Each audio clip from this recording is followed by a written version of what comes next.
the major prophet kum chacha. On say me catch was say bomoden na hwe too much GH. On say me kan ye ne bone pa na kase ye pe wo wiase ya asondin. Asondin ti na Adam wo hu nyame ye no nyam no. Wo hu ne ma bi a wo hwehwehwehwe e wo other place ni ade. Cat won na bomoden na be hwe too much GH be hwe na subscribe bomoden o be hwe pe na wa ye subscribe o subscribe subscribe na subscribe na o subscribe a na wo benya ne ma papa a wo pe ahwe nyame hira na ura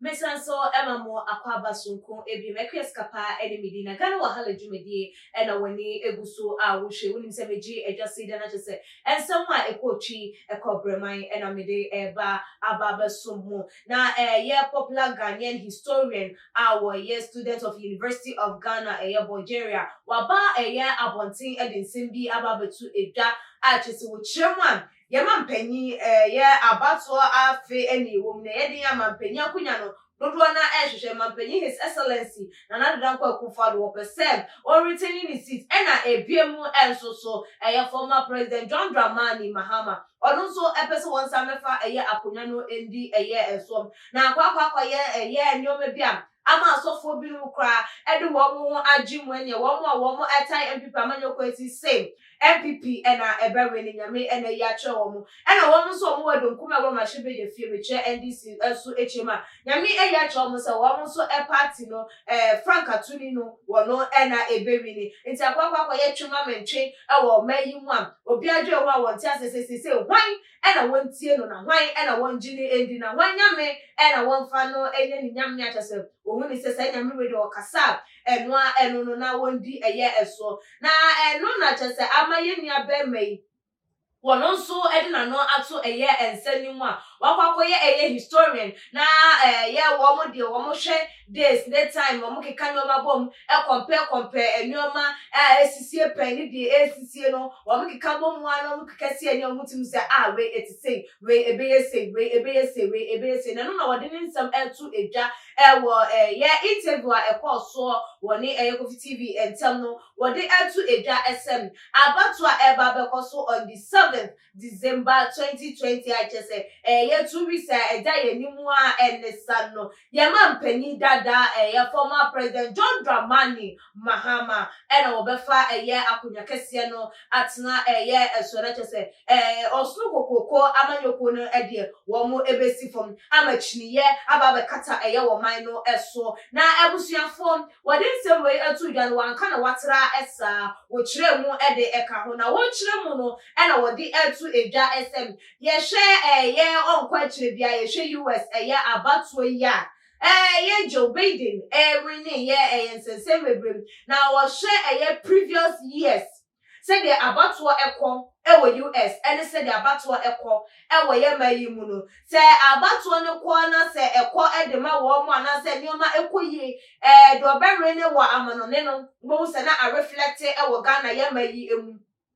do bebre ne wo ho ana do be lose wo ho wo na no so a reflect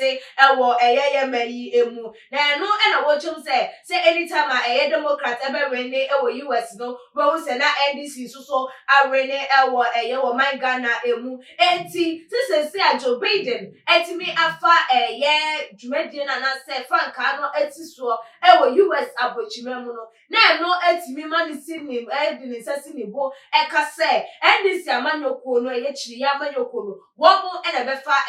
Frank Atuno edi enso 2020 about when mu because why amfa to hold their free 1992 said the enoma ekọ na a reflect wo omayi emu na wasa kwaye historian na woni abakose no nim ede no ensisa ye bia entimi eba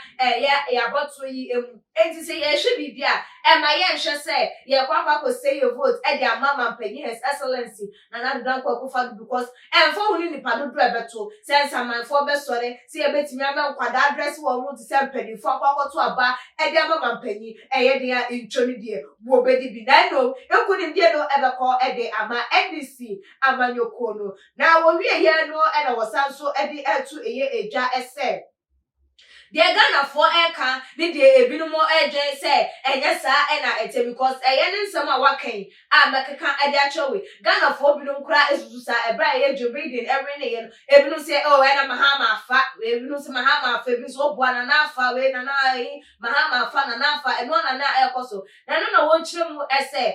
ma enye ya adwen say ensesa ye ebetimi aba ensesa ye ebem de biara eda se de akoso efiri resante no saa na ete ene enti se wo ka kire wo mu a ana wo ka kire o man Ghana yanji no entum ma ye ya adwen say ana se ma ye nya kokoti sem se enya ade se ye mampanyi na John Dramani Mahama wono ebefa akonya no ma ye ya adwen say bia wono ntimi mfa na ono am na akonya no ye nedia na abusafo wutie ye nua bemmayi a ne abakwasema wodi atudwam na wodi abra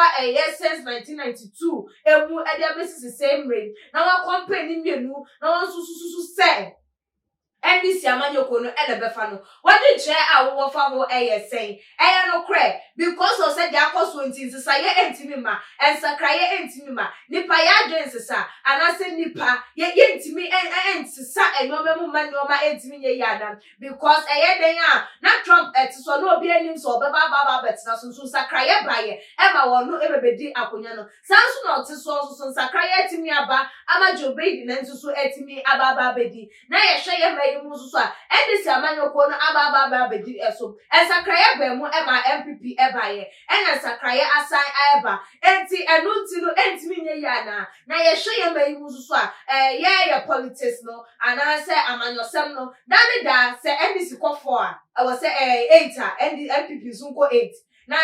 sa enti because of the area be me yakan say Mahama fa one way no erunti yenya ya bato na ye nhwe mu say mampanyi John Dramani Mahama be fa kunya no entina so ana say yenkwa na still yenkwa to yaba ye nikwasi ye ma yaba mu ebu anam for the ntra wo fa nsem no ho ebra otuma GH comment section so woni ne ya adwen ana so woni no enye adwe enye ntokwa so enye bufo so enye didi atem so for bra na ye be kenkan ede amamo ewo efel eso midi ede ekriesi kapada sene yebesane hia makramo